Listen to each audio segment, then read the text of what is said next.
नमस्कार समस्त गुरुजनों और दोस्तों। जैसा कि दोस्तों आपको पता है कि चुनाव जो प्रक्रिया है वो जो मतलब दूसरे चरण की संपन्न होने वाली है, अर्थात होने वाले हैं। पहले चरण के तो चुनाव हो गए हैं। तो दोस्तों देखिए, ऐसा है कि कुछ बातें ऐसी होती हैं कि हमें जो इसके बारे में पता नहीं होता। वैसे आपने प्रशिक्षण कर लिए होंगे और काफ़ी सारी वीडियो भी देख ली होंगी, जिनसे आपको काफ़ी कुछ पता तो चल गया होगा, लेकिन कुछ बातें ऐसी होती हैं कि मतलब जो नए जो साथी होते हैं या नए कैंडिडेट्स होते हैं या मतदान अधिकारी जिनकी ड्यूटी लगाई जाती है नए होते हैं, तो थोड़ी दिक्कतों का सामना करना पड़ता है। तो कुछ बातें ऐसी होती हैं जो सरल रूप से अगर हमें पता चल जाए तो चुनाव की जो प्रक्रिया हम कराने जा रहे हैं बहुत ही आसान और सरल हो जाती है। तो मैं दोस्तों देखिए थोड़ी सी बातें इससे संबंधित आपको बताऊंगा। मैं ये भी नहीं कह रहा कि मैं ही केवल इस बात को जानता हूँ, आप भी, क्योंकि आप प्रशिक्षण कर चुके हो और काफ़ी सारी आपने वीडियो देखी होंगी इससे संबंधित, तो आप काफ़ी हद तक जान गए होंगे। लेकिन कुछ बातें हैं जिसे हमें क्रमबद्ध रूप से कराना है, जिसके आधार पर हम चुनाव की जो प्रक्रिया बहुत ही आसान तरह से और जो सरल तरह से करा सकते हैं और समझ सकते हैं। तो मैं संक्षिप्त रूप से आपको बताने का प्रयास करूंगा। जैसा कि आपको पता है कि आपके 2 प्रशिक्षण हुए थे भाई। वह पहला जो प्रशिक्षण हुआ तो उसमें क्या था, उसमें यह बताया गया था कि हमें जो चुनाव की प्रक्रिया वो किस प्रकार करानी है। जैसा कि आपको पता है कि कोरोना लहर भी थी, तो इसे भी दृष्टिगत देखते हुए जो हमें चलना है और चुनाव को किस तरह से हमें कराना है। दूसरा जो हमारा प्रशिक्षण हुआ था तो उसमें वही जो हमारे मतदान पार्टियाँ थी तो उससे उन पार्टियों के जो कैंडिडेट्स थे, अर्थात पीठासीन अधिकारी, मतदान अधिकारी प्रथम, द्वितीय और तृतीय जो थे, उन्हें आपस में मिलाया गया था और उसके साथ साथ मतदान के दौरान होने वाली जो समस्याएं हैं उसे जो मतलब बताया गया था कि इन समस्याओं से किस तरह से निपटारा किया जा सकता है। ठीक है, तो दूसरा प्रशिक्षण होगा। अब तीसरा जो ऐसा मानिए कि तीसरी बार जब हम जाएंगे तो हमें जो है तीसरा जो लेटर हमें प्राप्त होगा तो उसमें जो बूथ होगा भाई उसका जिक्र होगा कि बूथ कहाँ है, कौन सा बूथ है, ठीक है, और कितने उम्मीदवार वहाँ खड़े हुए हैं। तो आप को वहाँ से प्राप्त होगा जहाँ से हमें मतदान संबंधी सामग्री प्राप्त होगी। तो मतदान जो संबंधी सामग्री हमें प्राप्त होगी तो भाई जब हमें सामग्री प्राप्त हो गई तो सामग्री प्राप्त होने के बाद उस सामग्री में एक पेपर आपको मिलेगा। उस पेपर में लिखा हुआ होगा कि आपको ये सामान मिला हुआ है। उसमें काफ़ी सारे लिफाफे वगैरह होंगे, मोमबत्ती वगैरह और माचिस वगैरह और काफ़ी सारी चीज़ें होंगी, जिसमें कि 3 भाई मशीनें भी होती हैं जिन्हें हम बोलते हैं ईवीएम मशीन, संक्षिप्त मतलब कह सकते हैं, तीनों को मिला के हम ईवीएम मशीन बोलते हैं। तो इसमें जो 3 मशीनें होती हैं इन्हें भी भाई हमें बहुत ही मतलब उस सामान के साथ साथ जो इन्हें भी बहुत ही ध्यानपूर्वक चेक करना है कि कोई कमी तो नहीं है। लेकिन करना क्या है, देखिए जैसे हमें सामग्री प्राप्त हो गई तो सामग्री प्राप्त होने के बाद हमें भाई 3 मशीनें प्राप्त होती हैं। उसके साथ जो सामग्री होती है 3 मशीनें कौन कौन सी होती हैं, एक तो होती है हमारी सीयू यानी जिसे बोलते हैं हम कंट्रोल यूनिट, एक होती है हमारी वीयू जिसे बोलते हैं हम बैलेट यूनिट, और एक होती है दोस्तों हमारी बीपी पैट। तो ये जो होता है बीबी पैट, तो ये तीसरी जो मशीन है ये अभी मतलब अभी लगाई गई है, क्योंकि उसमें संशय रहता था कि हमने जो मत है वो किसे दिया था। तो उसमें हम पर्ची को देख सकते हैं, उसमें शो होता है कि हमने जो मत है किस कैंडिडेट्स को, किस पार्टी को, किस उम्मीदवार को दिया, उससे शो हो जाता है। तो ये अभी लगाई गई है। तो हमें क्या भाई वहाँ जाने के बाद हमें उन मशीनों को आपस में तो जोड़ना नहीं है, लेकिन उन्हें बहुत ही ध्यानपूर्वक सावधानीपूर्वक चेक करना है कि ये सही अवस्था में है अथवा नहीं। तो हम चेक कैसे करेंगे कि ये सही अवस्था में है या नहीं? तो चेक करने के लिए देखिए जो सीयू होता है यानी जो कंट्रोल यूनिट है, तो उसे जो है हम सबसे पहले करेंगे उसका बटन ऑन करके देखेंगे। वहीं कहाँ जहाँ से हमें सामग्री प्राप्त हो रही है वहीं हम ऑन करके जैसे देखेंगे तो उसमें हमें 3-4 चीज़ें जो है स्क्रीन होगी छोटी सी, तो उसमें प्रदर्शित होंगी। उसमें क्या क्या बात भाई प्रदर्शित होगी, एक तो उसमें तारीख प्रदर्शित होगी कि ये तारीख सही आ रही है या नहीं, यानी तारीख लिखी हुई आएगी।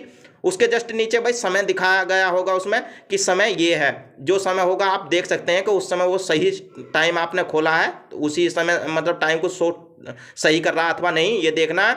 उसके साथ वो बैटरी को भी शो करेगा कि इसकी जो बैटरी है वो कितने परसेंटेज है, बैटरी सही अवस्था में है या चार्ज है या नहीं, ये भी वो दिखाएगा, उस पर लिखा हुआ आ जाएगा। और भाई उसमें जो है कैंडिडेट्स को भी दिखाएगा कि कितने कैंडिडेट्स की संख्या दिखाएगा, ओनली कि कैंडिडेट्सों की संख्या कितनी है जो खड़े हुए हैं। ठीक है, ये चीज़ हमने चेक कर ली। इसके बाद हम जो उसका जो बटन है ऑफ कर देंगे, और ऑफ करने के बाद जिस बॉक्स से हमने उसे निकाला था उसी बॉक्स में मतलब अच्छी तरह से रख देंगे, जैसे मतलब नियम के दौरान आपको बताया गया होगा कि इस तरह से हमें रखना है, तो उसी तरह से आप रख देंगे। उसके बाद हम देखेंगे भाई जो हमारा बैलेट यूनिट होता है, तो उसे जो जिस बैलेट यूनिट का मतलब जिसे हम मतलब वोट डालते समय जिसका बटन दबाते हैं उसे बोलते हैं हम बैलेट यूनिट। तो उसमें जो है कई सारे बटन होते हैं, तो हम जिस कैंडिडेट से या जिस उम्मीदवार को बटन देते हैं उसके सामने का दबा देते हैं। तो भाई हमें ये देखना है कि जितने उम्मीदवार उस सीयू में दिखाए गए थे उसी के अनुसार जो इसमें बटन दिए गए हैं वो चालू अवस्था में है या नहीं। यानी चालू अवस्था में इतने ही बटन होंगे जितने के वहाँ कैंडिडेट्स दिखाए गए होंगे। ऐसा नहीं है कि मान लो कैंडिडेट्स वहाँ 7 दिखाएं और बटन यहाँ खुले हुए दिखा रहा है आपको 10, तो ऐसा नहीं होगा। 7 वहाँ कैंडिडेट्स दिखाई है संख्या, तो 7 ही बटन ऑन होंगे और बाकी ऑफ होंगे, जिसमें एक बटन नोटा का भी होगा। ठीक है, तो ये चीज़ हम चेक करेंगे वहाँ कि बटन खुले हुए हैं और सही हैं। तो इसके बाद उसे भी हम बॉक्स में रख देंगे यथावत, जिस तरह से मतलब वो बताया गया है कि हमें इस तरह से रखना है। उसके बाद हम वीवी पैड जो होता है तो उसे चेक करेंगे। उसमें क्या चेक करना है भाई, बॉक्स से निकालने के बाद उसे क्या करना है, देखिए उसमें एक तो बैटरी को चेक करना है हमें कि बैटरी लगी हुई है या नहीं, और उसका जो पीछे वाला जो बटन होता है जिससे हम ऑन ऑफ करते हैं उसे भी हम चेक करेंगे कि वो जो क्षैतिज अवस्था में है अथवा ऊर्ध्वाधर अवस्था में है। तो हमें क्षैतिज अवस्था में रखना है उस समय वो, यानी वो क्षैतिज अवस्था में ही होता है, वहां से आता। अगर वो खड़ी अवस्था में हमें मिलता है यानी ऐसे मिलता है तो वो गलत है। तो आप तुरंत उससे कह सकते हो जो वहां से सामग्री मतलब दे रहा है आपको, आप उससे शिकायत कर सकते हो कि ये गलत है। तो आपको ये भी ध्यान रखना। अब जब ये आपको चीज़ें मिल जाएंगी तो आपको जो है जहाँ मतलब आपका चुनाव होगा वहाँ तक पहुँचाने की जो जिम्मेदारी होती है वो सरकार की होती है। वो सरकार बसों का इंतजाम करे या जैसे भी आपको पहुँचाए उधर से भी मतलब आपको लाया जाएगा और इधर से भी आपको ले जाया जाएगा। अब भाई वहाँ पहुँच गए तो जो लिफाफे संबंधी कार्य होते हैं और जो हमारा लेखा वगैरह जो कार्य होते हैं, जो लेखन संबंधी कार्य होते हैं, तो ज़्यादातर सारे जो पार्टी के सदस्य होते हैं जिसमें पीठासीन, मतदान अधिकारी प्रथम, द्वितीय और तृतीय मिलकर के अपना जो काम है वो काफ़ी हद तक उसी शाम को भुगता लेते हैं जिस शाम को रवाना मतलब पार्टी होती है। कुछ काम रह जाते हैं तो वो जो है मतलब दूसरे दिन को जब मतदान की प्रक्रिया संपन्न होती है तो जो पीठासीन अधिकारी है उस काम को करता रहता है। और जो है जो पीठासीन अधिकारी होता है जो सारा मतलब कह सकते हैं जो बूथ होता है तो उसका वो मालिक होता है, और वो एक प्रकार से ऐसा मानो कि सबका जो कमांडर भी होता है। वो मतलब वो व्यवस्था उसे देखना है। और वहाँ जाने के बाद पीठासीन अधिकारी को ये भी ध्यान रखना है कि चुनाव प्रचार से संबंधित 200 मीटर के दायरे में, अर्थात जो बूथ है उससे 200 मीटर के दायरे में कोई चुनाव प्रचार से संबंधित सामग्री ना लगी हुई हो।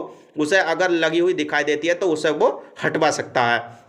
इसके साथ साथ जो भाई मतलब ये कुछ काम जो हमने कर लिया वहाँ, अब सुबह को जब हम अपना प्रोसेसिंग शुरू करेंगे यानी जो हम सबसे पहले तो हम मशीनों को जोड़ेंगे। भाई मशीनों को जोड़ने की भी दिक्कत आती है, कभी कभी हम कंफ्यूज हो जाते हैं तो कि जोड़ना कैसा है। देखिए एक बात मैं बता दूं आपको, जो 3 मशीनें मिलेंगी वो 3 मशीनों में 2 मशीनों में केबल होगा, एक मशीन में केबल नहीं होगा। तो कौन सी में नहीं होगा, जो CUA यानी कंट्रोल यूनिट में जो केबल नहीं होगा। एक तो हमारा बैलेट यूनिट में केबल होगा और एक हमारा वीवीपैट में मतलब केबल होगा।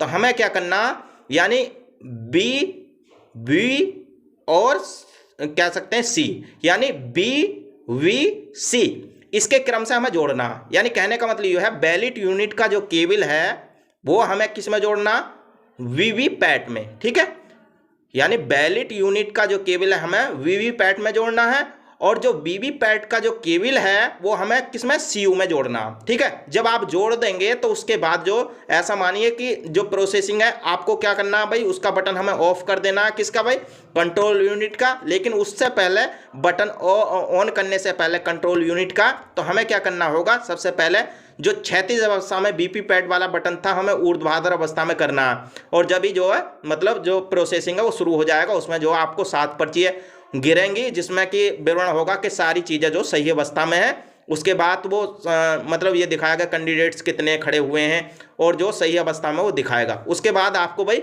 मॉक पोल की प्रक्रिया संपन्न करानी है। मॉक पोल की प्रक्रिया में भाई कम से कम 50 वोटों को बताया गया कि 50 वोट जो आपको कम से कम डालने हैं और प्रत्येक उम्मीदवार का बटन आपको दबाना है। एक बार दबा सकते हो बाजी को, 2 बार 5 बार भी दबा सकते हो। यानी कहने का मतलब ये प्रत्येक उम्मीदवार का बटन दबाने के बाद आपको ये चेक करना, ये कंफर्म करना है कि जिस उम्मीदवार के सामने का हम बटन दबा रहे हैं पर्ची उसी की गिर रही है अथवा नहीं।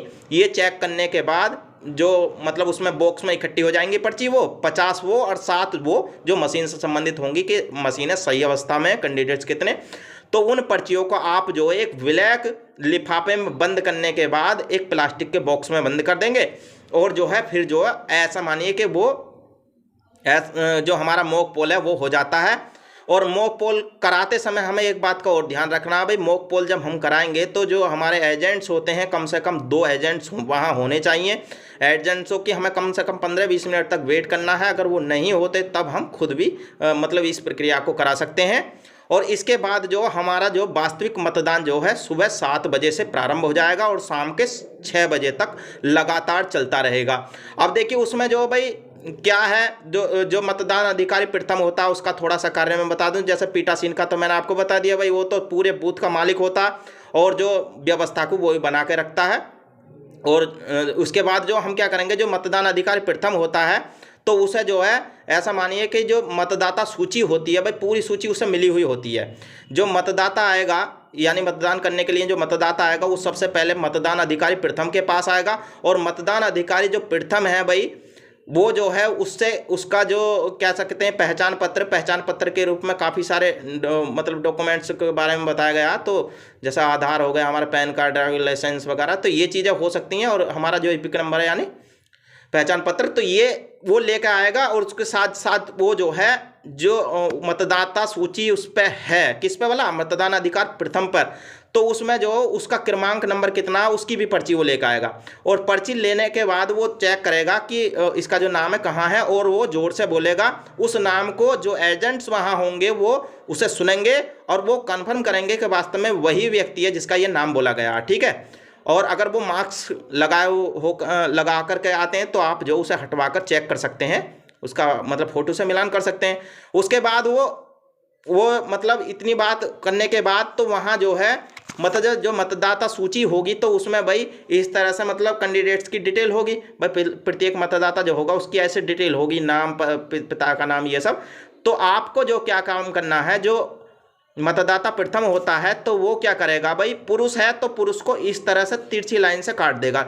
यानी कहने का मतलब ये है अगर पुरुष मतदाता है उसका तो इस तरह से वो काट देगा, किससे वाला, वो जो रेड पेन है उससे। और जो महिला है तो इस तरह से तिरछी लाइन भी खींचेगा और जो उसका क्रमांक नंबर होगा तो उसे भी गोल करेगा, ठीक है। तो इस चीज़ को मतलब ध्यान में आपको रखना है। उसके बाद आपको क्या करना है भाई, वो आपको कुछ नहीं करना, आप जो है मतलब उसे सेकंड के पास भेज दोगे, जो मतदान अधिकारी सेकंड होता है। और सेकंड जो उसके उस पर 3 काम करेगा। एक तो भाई वो जो तुमने क्रमांक उसका बोला था तो उस क्रमांक को वो एक पर्ची पे लिखेगा और वो पर्ची उसे देगा, लेकिन उससे पहले उसका जो ईपिक नंबर है, जो आधार नंबर है, वो उसे नोट करेगा। और उसके मतलब इस वाली उंगली पे वो क्या लगाएगा, जो अमिट स्याही है वो लगाएगा। और लगाने के बाद वो मतदान अधिकारी तृतीय के पास भेज देगा और मतदान अधिकारी तृतीय उससे वो पर्ची ले लेगा जो क्रमांक लिखा हुआ होगा। और पर्ची लेने के बाद वो विशेष स्थान पर रख देगा या किसी लिफाफे वगैरह में रख लेगा और उसे कमांड देगा और वो वोट करेगा, ठीक है। और जो वोट करने मतलब वोट देने के लिए जो मतदाता जाता है तो वो इस बात का भी ध्यान वहाँ कर सकता है कि जो वीवीपैट है भाई, तो वो ये मशीन अभी लगी है, क्योंकि इसमें जो ये संशय रहता था कि हमने वोट तो किसी कैंडिडेट्स को दिया, किस पार्टी को दिया, लेकिन हमें मतलब संशय रहता था कि पता ना कहाँ चला गया। तो ये वाली मशीन में ये स्पष्ट हो जाता है कि हमने जिस उम्मीदवार को या जिस पार्टी को वोट दिया उसी की पर्ची दिखाई दे रही है अथवा नहीं। आप जो 7 सेकंड तक उस पर्ची को भी देख सकते हो, ठीक है। ठीक है। इसके बाद जो होता क्या भाई, उसके बाद जो पीठासीन अधिकारी होता है तो वो अपना समय समय पर मतलब जो कितने वोट्स पड़ गए, कितने मतलब कितने प्रतिशत वोट पड़ गए, ये मतदाता अधिकारी प्रथम से संपर्क करता रहता। वो जो टैली होती है तो उसके अनुसार वो विवरण जो है समय समय पर जो पीठासीन अधिकारी उसे बताता रहता है। और पीठासीन अधिकारी जो है उस समय में यानी अपने जो अधूरे कागज रह जाते हैं उसे वो कंप्लीट कर लेते हैं। और आखिर में जो है भाई मतदान की जो प्रक्रिया है वो जब संपन्न हो जाती है तो उससे 15 मिनट पहले, यानी जो 15 मिनट पहले जो हमें वो क्लोज यानी सीआरसी की जो प्रक्रिया है वो अपनानी है। लेकिन एक बात मैं भूल गया बताने से, सीआरसी की जो प्रक्रिया है भाई हमें मतलब ये मॉक पोल के बाद भी हमें अपनानी पड़ती है। सीआरसी मैं बता दूं बस, सीआरसी क्या, देखिए सी से मतलब होता है क्लोज। तो सबसे पहले तो हम टोटल देखेंगे, टोटल में हमें दिखाएगा कि हमने जो मॉक पोल के दौरान जो वोट डाले थे बट वो वोट जो डाले थे प्रत्येक कैंडिडेट को वो ठीक दिखा रहा है या नहीं। उसके बाद हम क्लोज करेंगे, क्लोज वाला बटन दबाएंगे। उसके बाद आरसी मतलब रिजल्ट दिखाएंगे, आर से मतलब रिजल्ट, तो रिजल्ट देखेंगे, रिजल्ट में शो करेगा कितने। और फिर हमारा सी से मतलब क्लियर, तो फिर हमें क्लियर कर देना, उसके बाद ही मॉक पोल कराना था। ये बात मैं भूल गया था इसलिए मैं आपको दोबारा बता रहा हूँ। तो ये प्रक्रिया हमें बाद में भी करनी है जब हमारा चुनाव संपन्न हो जाएगा। और उसके बाद जो पीठासीन अधिकारी जो है मतलब एक प्रपत्र मिलेगा जिसके आधार पर मतलब ये बताया जाएगा कि हमारी जो मतदान की प्रक्रिया है बहुत ही अच्छी तरह से अच्छी प्रकार से जो संपन्न हो गई। और उसमें जो सारा विवरण वो भरेगा कि कितने मत मतलब डाले गए और कितने मतलब कितनों में से कितने डाले गए, वीवीपैट मतलब उस मशीन में कितने डले और जो मतदाता सूची में कितने, ये सब विवरण वो भरेगा। और उसके बाद आप जो सारी मशीनों को सील कर लेंगे। सील करने के बाद जो आप जो उन्हें अच्छे प्रकार से रख लेंगे जैसे जैसे बॉक्स में वो दिए गए थे। और रखने के बाद जो उधर से आपको जो मतलब जो भी सवारी है उसके माध्यम से जो आपको उचित स्थान पर जमा करने के लिए बुला ले जाएगा। और आपको जो है एक पेपर भी वहाँ मिलेगा जिसके द्वारा आपको पता चल जाएगा कि ये सामान हमें जमा करने हैं। तो दोस्तों देखिए, आशा करता हूं कि अगर आप इस तरह से चुनाव की प्रक्रिया को अपनाते हैं तो मैं मानता हूं बहुत ही सरल तरह से आप जो इसे सीख सकते हैं और अपना सकते हैं। भाई ऐसा जैसा मान लो कुछ की नई नई ड्यूटी लगती है, जैसा मान लो एग्जाम्पल मानो मेरी भी लगी हो या किसी की भी लगी हो, तो भाई कुछ हड़बड़ाते हैं, घबराते हैं, तो उस समय जो मतदान की प्रक्रिया है भाई वो इतनी अच्छी तरह से संपन्न नहीं हो पाती। तो सबसे पहले हमें ज़रूरी है कि बहुत ही कॉन्फिडेंस के साथ और धैर्य के साथ जो ये चुनाव की प्रक्रिया को हमें अपनाना है। और जो ऐसा कि जो पीठासीन अधिकारी है उसे भी ये मतलब बना के रखना है कि हम जो मतलब इसे कर लेंगे, ऐसा नहीं है कि नहीं कर सकते। तो आशा करता हूँ कि आपको वीडियो के माध्यम से कुछ सीख मिलेगी। और मिलता हूँ अगली वीडियो में इससे भी अच्छी वीडियो लेकर। तब तक के लिए नमस्कार। अगर कुछ भूल हुई हो तो माफ़ी चाहता हूँ। नमस्कार, धन्यवाद, जय हिंद, जय भारत, जय संविधान।